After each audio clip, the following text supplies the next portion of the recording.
Halo, ketemu lagi di Offside Duo barengan gue Panji dan juga ada Coach Justin. Karena kita memakai jersey timnas, jadi kita update dulu dong hasil dari timnas U20 kemarin yang memang meraih hasil yang tidak maksimal lawan Iran di laga pertamanya. Mungkin grogi, mungkin memang belum relax, tapi memang terlepas dari itu semua, Iran secara level menurut gue beda, fisikalnya juga beda, experience juga beda Coach ya, namanya Iran kemarin. Ya, terutama 3 gol dari bola atas ya. Iya. Lu mau ngelatih gimana ya, susah juga. Cuman intinya adalah ya memang ada yang harus diperbaiki. Iya. Dan ini karena match pertama, gue rasa ini bisa termasuk dalam kategori calculated loss. Iya, ya karena memang kita sebenarnya grupnya cukup berat kan, Uzbek, Ya. Iran, ya mungkin lawan Yemen pun juga nggak ringan, tapi paling besar kemungkinannya ngerebut poin itu ya di lawan Yemen itu kan. Dan terlepas dari itu juga gue ngelihat kita main bolanya masih berani megang bola bawah gitu kan. Dapat peluang juga kan, Iya. dikit-dikit crossing, emang ada crossing, tapi banyak juga main dari bola bawah, build up dari bawah. Marcel 2 kali peluang tendangan gocek-gocek terus sekali, terus si Raven tadi nyaris kena kepalanya. Terus juga ada siapa lagi tadi yang udah nyaris banget juga. Jadi ada mungkin 3 peluang berbahaya, sisanya 2 peluang setengah peluang lah. Jadi nggak secara open play gue nggak melihat kita didictate atau di inferior banget kan. Mereka 1 peluang doang dari yang shootingan yang si Asmael juga itu kan yang ngegolin kedua. Sisanya benar-benar crossing. Tapi ya mereka tahu lah kekuatan mereka di situ dan kelemahan kita di situ. Kita di crossing. Bener. Betul. Ya buat evaluasi ke depannya lah. Jadi apa ya? Gue nggak orang pada bilang kok yang senior lo kritik, yang U20 nggak dikritik. Tapi kan ya come on, U20 itu kan bagian proses dari menuju ke atas gitu kan. Masa dan mainnya mayoritas di Liga 1. Iya. Dan itu nggak semua pun jadi starter. Iya. Nggak? Nah sementara kalau di timnas kan diaspora. Ya, dan harus memang lebih bagus mainnya. Ya lagi pula kan kalau ada ibaratnya senior itu dapat tanggung jawaban terakhir lah. Ibaratnya nih, lo kan kalau dari kakak beradik yang salah yang lo tunjuk pasti kakaknya duluan kan. Gak mungkin adik-adik kecilnya, lu yang salah ya enggak. Yang tanggung jawabnya pasti kakaknya duluan. Kenapa lo gak ngejagain adik lo? Kenapa lo nggak bisa membedakan yang benar dan yang salah? Begitu juga dengan timnas senior, kita udah minta hasilnya. Nah kalau U20, U17, U19 kita minta ya lihat proses perkembangannya seperti apa kan. Minimal gue lihat tadi cara mainnya sebenarnya lumayan kok. Oke, walaupun ya memang banyak evaluasi kayak compactness-nya, jarak antar lini terlalu jauh. Terus juga ya transisinya agak lambat ketika defense. Tapi ya it's okay menurut gua, nggak lawannya. Gue sih cukup puas gua. Lawannya Iran gitu dengan ya. Kualitas lawannya. Kecuali lo kalah lawan siapa ya? Laos, Kamboja gitu ya. Nah baru. Anjing gua akan marah-marah sih. Filipina, Malaysia. Kalau lawan Iran menurut gua ya udahlah gitu. Menurut gua ini hasilnya sedikit lebih kejam daripada permainannya gitu ya. Betul. Ya kan? Tapi ya gua nggak akan banyak inilah komplain. Dan kalau dari senior coach, ini kan kemarin lihat bagaimana Patrick Kluivert safari dia kemana-mana. Itu tanggung jawab pelatih itu. Biasa itu semua pelatih timnas akan lihat match biasa.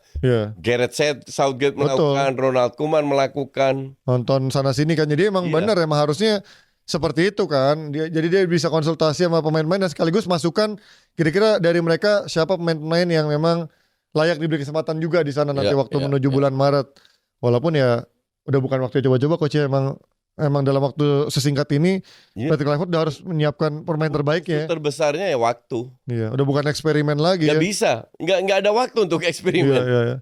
Walaupun lo mungkin ngelihat. Makanya mungkin gue nggak yakin bahwa ini akan dirombak total. Iya. Ya, paling 10% 20% ada tambahan lah. Iya. Tapi nggak mungkin total sih. Sama kayak slot di Klopp nggak dirombak juga, sedikit doang. Benar. Harusnya sih begitu ya, karena susah ketika lo rombak semua dengan jarak waktu yang sangat mepet. Lu gak ada waktu buat eksperimen ya, paling 1-2 tambahan untuk menjadi dicoba dimasukkan sebagai rotasi sih. Tapi ya jelas nanti kita juga kemarin kedatangan di podcast saya juga kedatangan Sadat di Erspo, jadi kalian bisa nonton tayangan lengkapnya itu di YouTube Coach Justin free. Jadi menarik sekali ya bagaimana Sadat membeberkan prosesnya begitu udah cukup matang ya coach kalau yang ini ya dibanding yang sebelumnya. Yang ini kan memang dia mengakui dari dia dikasih yang sebelumnya dikasih amanah itu sampai dia harus rilis waktunya cukup mepet kan. Ya bukan menyalahkan siapa-siapa, tapi memang namanya kadang-kadang berbisnis, lu sebagai yang menerima tanggung jawab itu kan ya lo harus menyanggupi permintaan dari klien lo kan. Walaupun waktunya mepet, research lo kurang. Tapi ya itu dia menurut gua Sadat selama ini dan juga Expo cukup profesional. menunjukkan itikat baiknya, dan ketika dalam masalah pun dia nggak reaktif gitu. Ya, dan nggak lari dari masalah, betul. Dia coba menerima, memperbaiki, dan dia bounce back sekarang. Betul, dan ini gue bilang comeback yang sangat fenomenal, fantastis, bajunya keren banget yang baru. Dan kita belum punya ya, jadi kalau banyak yang hari ini ngelihat kita posting foto pakai baju baru, itu hanyalah properti guys. Karena kemarin kita datengin Sadat, kita pengen ngetes bajunya seperti apa. Mungkin infonya adalah itu tadi, secara size ternyata nggak berbeda sama yang sebelumnya. Turun 1.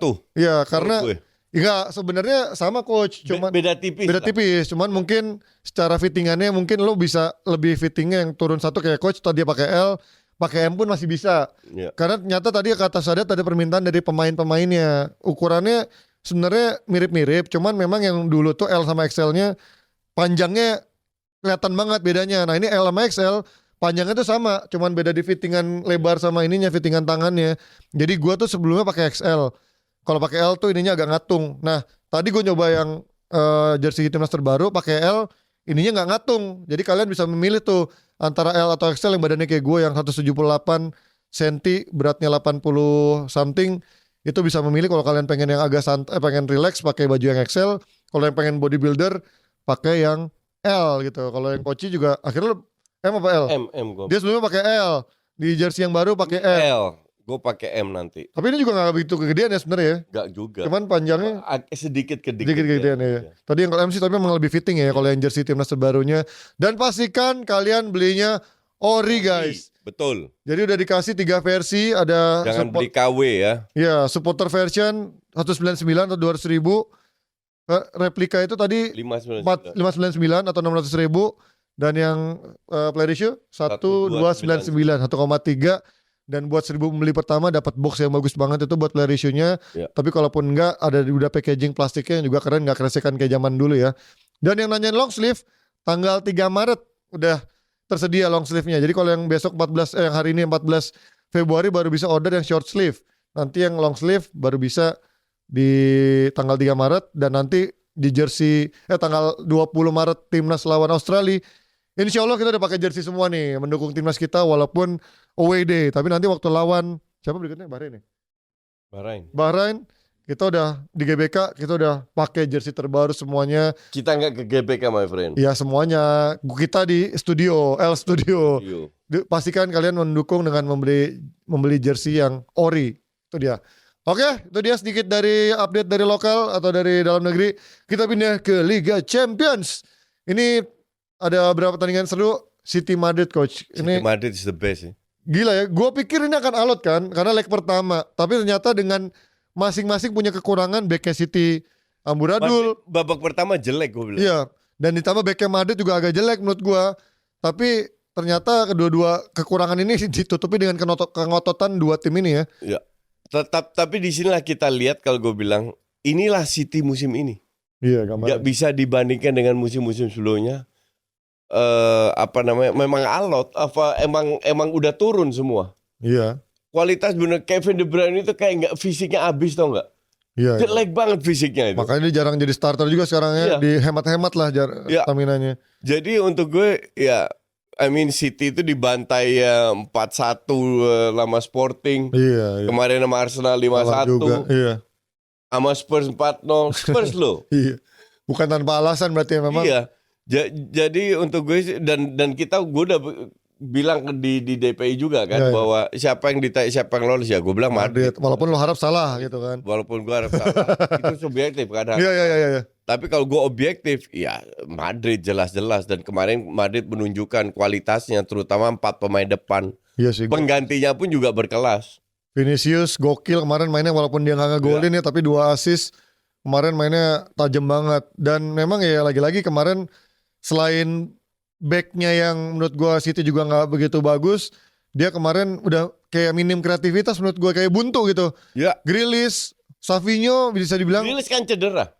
Iya makanya kan Grealish main babak pertama kan. Terus Savinho tuh juga menurut gue masih rough lah. Kalau bandingin sama Mahrez jauh lah levelnya Mahrez ya. Jauh. Jadi emang susah. Dan kemarin gue lihat berkali-kali Stones musim ini hancur kemarin, berkali-kali dia main di big match seperti lawan Arsenal. Terus kemarin lawan Madrid juga kemarin dibombardir.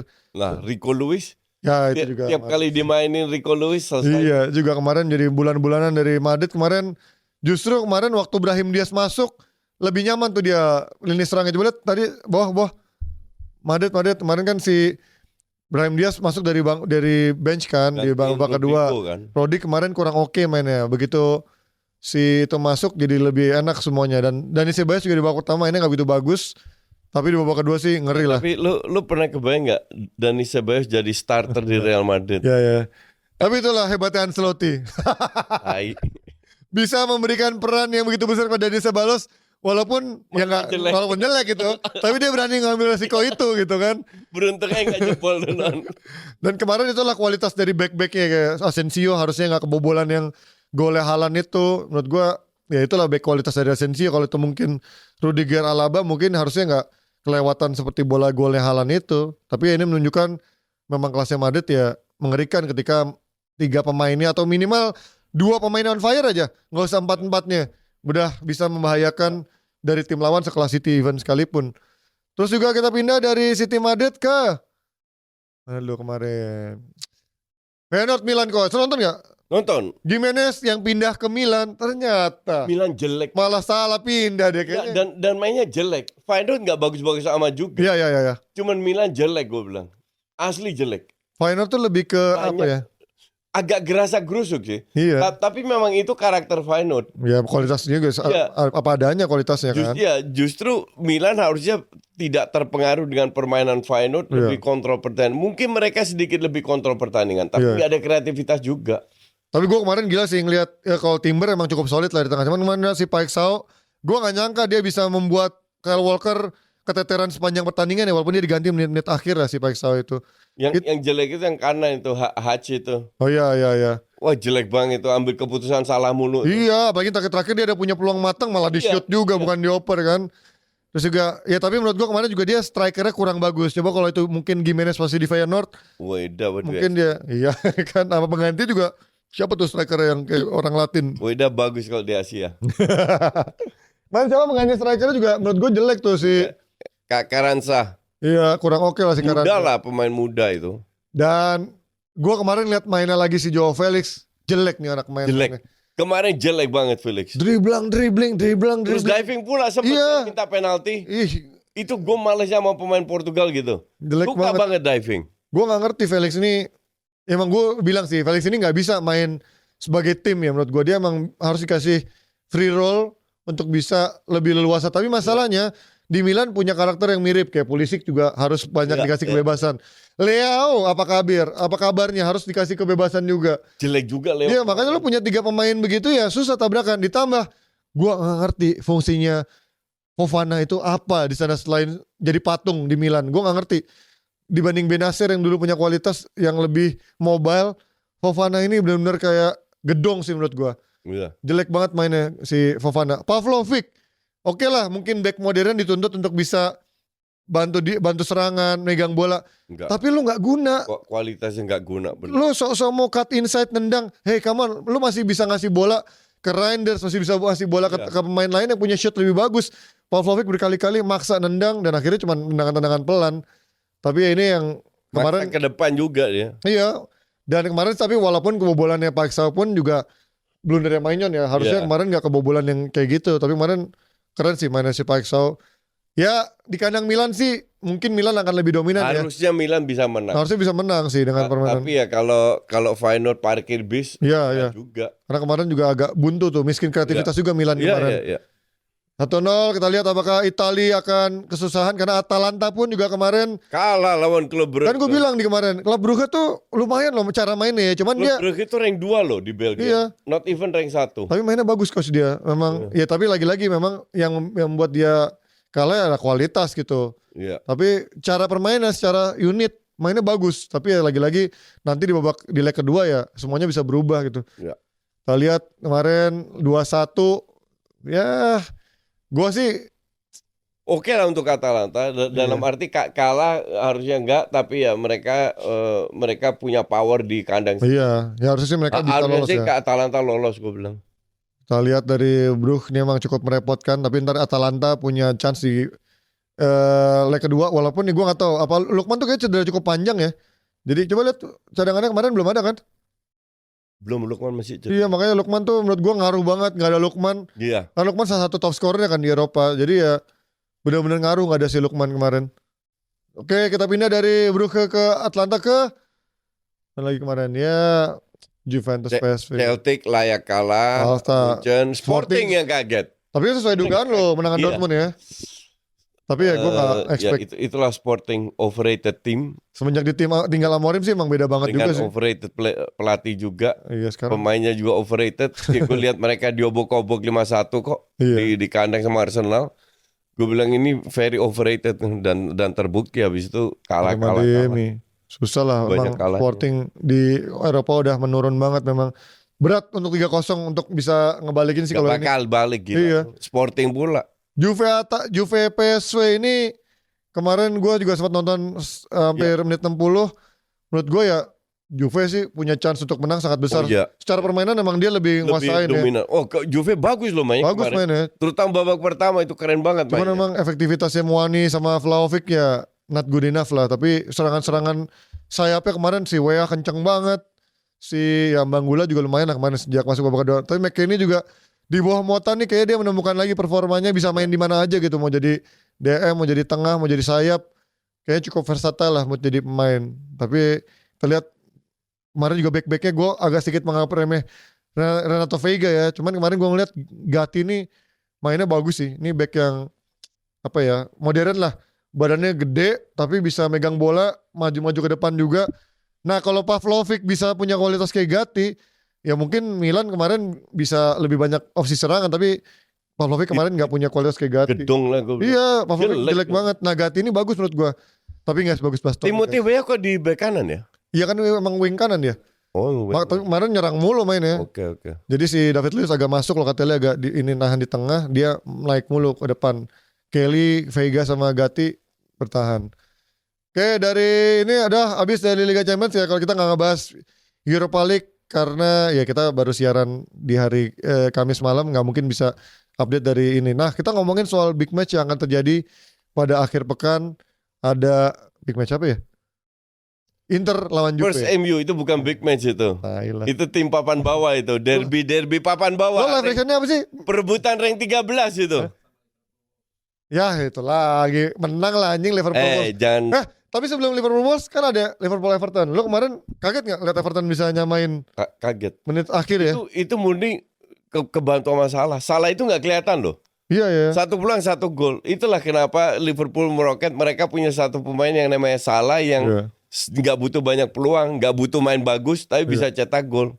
Gue kemarin babak pertama, gue nonton babak pertama setengah babak pertama akhir sampai menit 90 plus 3.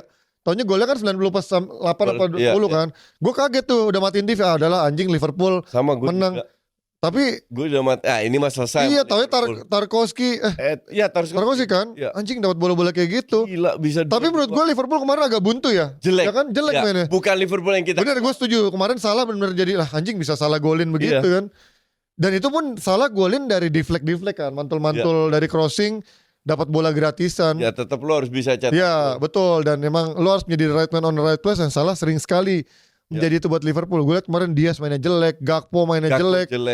Terus Szoboszlai juga jelek. Gravenberch juga jelek. Iya, jadi kemarin ya benar-benar lagi off aja. Tapi emang kemarin bener sih, kadang-kadang kalau derby seperti ini Everton sering kali merepotkan kan. Ya mungkin karena termotivasi rivalitas derby ya. Itu.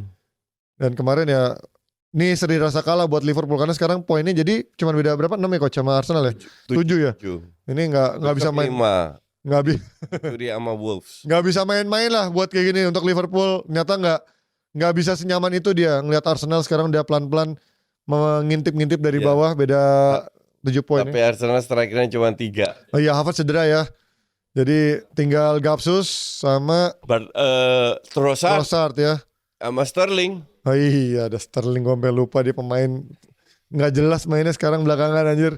Tapi yang gue penasaran tadi lihat itu kayak itunya coach yang kontroversi akhirnya, lo mungkin udah lihat video ulangannya. Menurut lo wajar nggak sih kayak gitu? Namanya juga rivalitas kan ya, wajar ya. Menurut lo siapa yang paling salah di sana? Apa semuanya wajar-wajarnya seperti kan pertama dari Doucouré salah, tapi Curtis Jones berlebihan juga reaksinya.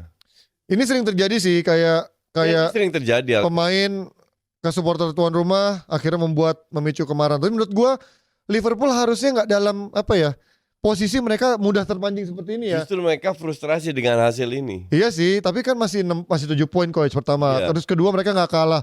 Jadi kayak menunjukkan lo mendowngrade-kan kelas lo sama Everton yang ada di papan bawah gitu. Ya, bener. Sayang menurut gua lo nggak dalam urgensi untuk kelihatan ngamuk, frustrasi. Kalau lo di peringkat Curtis Jones itu kan akamsi. iya sih, dia merasa dia local pride gitu ya, untuk menunjukkan gue Liverpool banget gitu. Menurut gue sih wajar sih kemarin. Dan akhirnya fair, kartu merah untuk Doucouré, kartu merah untuk si Curtis Jones. Tapi yang gue kaget ya Slot sih, gue nggak tahu dia ngomong apa. Tapi memang kelihatannya dia kaget padahal salaman udah Slot pergi, tiba-tiba dia ambil kartu dari sakunya, merah ternyata. Iya, gue nggak tahu tuh yang dia ucapin sama Slot apa tuh waktu dia nyalamin yang agak narik si wasitnya gitu. Paling wah gila lu mainnya hebat. Lu wasitinya hebat. Lu bercanda ya, sini merah lu. Ya itu wajar lah. Tapi menurut gue seneng lihat bumbu-bumbu seperti ini karena itu derby kan. Iya ya, derby sama kayak Milan sama Inter lawan Juve. Mau lawan Milan, mau derby pun mau big match yang bukan derby pun menurut gua kadang-kadang bumbu seperti ini penting coach, karena menurut gua sekarang udah kayak terlalu textbook, terlalu good boy semua, terlalu stylish. Iya, ini penting kadang-kadang untuk merivalkan lu, menaikkan lu secara exposure dan lain-lain. Dan gua kemarin ngomong juga sama orang futsal Dirga ya. Kadang-kadang kita butuh seperti ini ya. Kalau Premier League mungkin udah nggak butuh exposure, tapi kayak IBL, kayak futsal, kadang-kadang lu perlu nih men-setting rivalitas yang membuat juga akhirnya exposure. Rivalitas gimana ya, klubnya banyak yang baru?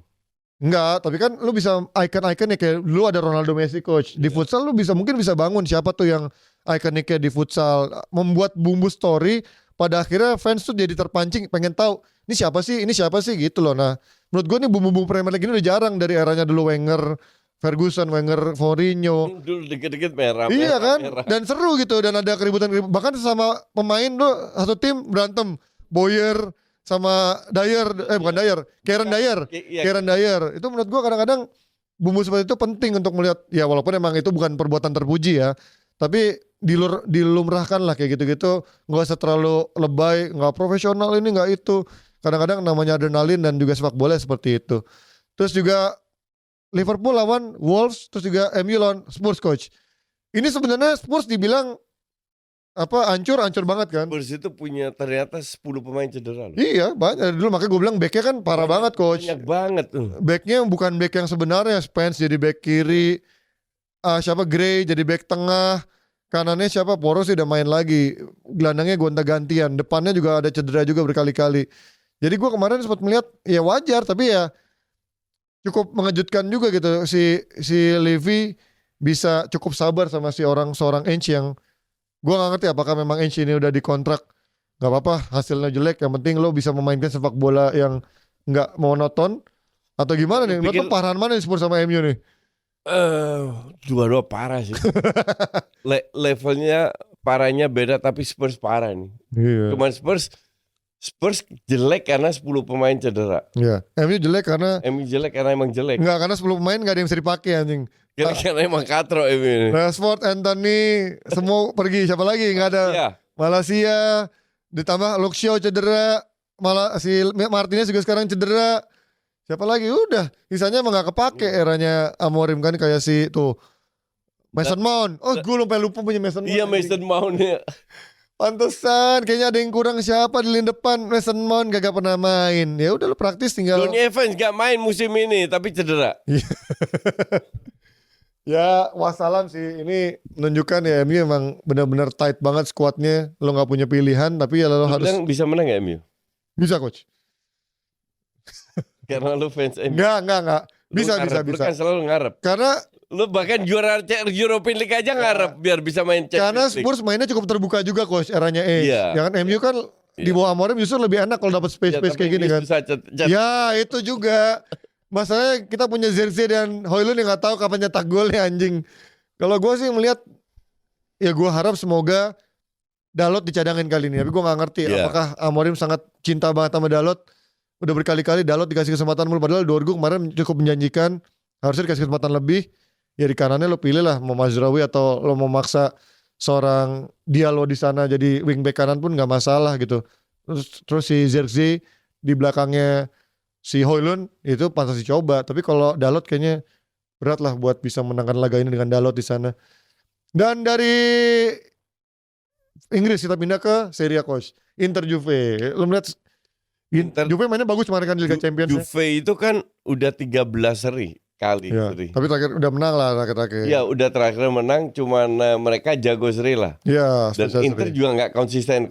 Iya, 3 pertandingan terakhir kalah Fiore, terus sempat seri lawan Bolonya, terakhir menang lawan. Iya. Tapi itu kan juga berat tuh lawan Fiorentina menangnya kemarin. Ya, jadi ini akan menjadi match yang terbuka. Cuman kalau sana Inter kalah, Napoli menang, berat sih. Wah berat itu. Berat ini.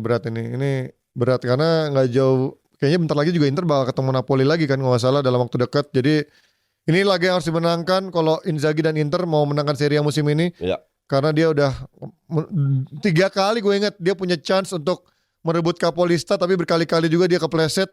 Dan sekarang dia waktunya untuk menjaga maintain ini, yang satunya di big match seperti lawan Juve ini. Karena ketika lawan Juve kalah, berarti Juve masih jauh sih. Atalanta yang punya chance untuk mendekati cuma beda 1 poin, dan Napoli akan makin jauh lagi. Ya itu aja sih, gak akan banyak-banyak. La Liga gak ada match bagus ya? Gak ada, Barca Rayo Vallecano. Kalau Klasiko tuh masih bulan Maret ya? Bulan apa ya Klasiko yang lo live nih? Maret ya? Oke. Itu dia, kita sudah update dari sekian dari hari Kamis kali ini, hari Jumat ya. Kita akan update lagi nextnya di hari Selasa untuk di hari weekend, dan pastinya akan ada hasil-hasil yang tidak kalah menariknya di weekend depan. Oke, sampai ketemu offside semuanya. Bye-bye semuanya.